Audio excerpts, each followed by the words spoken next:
Make no mistake about it, the United States and China are now locked in an open battle for financial supremacy. This is the real war, and it's happening. And this week, China moved its biggest pieces across the global chessboard while Washington raced towards $40 trillion in debt. It's happening. $40 trillion. You can't make this up. It's total madness.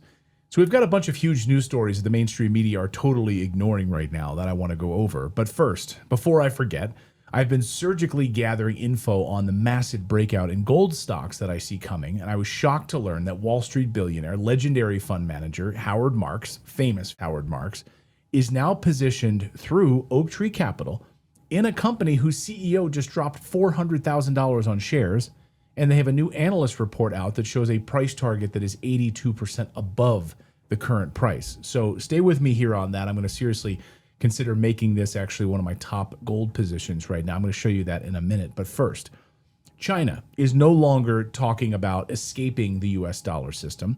It is actually building the escape hatch and inviting the rest of the world to use it. So the People's Bank of China has placed the yuan at the center of its new 5-year plan. More than half of China's own trade is already settled in renminbi. Then came the bombshell this week that Deutsche Bank became the first non-Chinese bank in Europe to authorize a clear renminbi transaction pathway. So that's a direct bridge into China that doesn't depend on dollars or the American SWIFT system.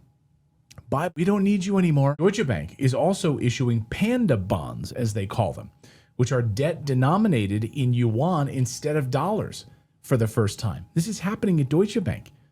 So China doesn't have to replace the dollar overnight. It's not going to. It only needs enough parallel rails in place to weaken Washington's weapon, which is sanctions. So across the BRICS nations, more trade is now moving into those local currencies at record speed. And China is backing it with something that Washington cannot print, gold. And that, my friends, is the other huge story of the week.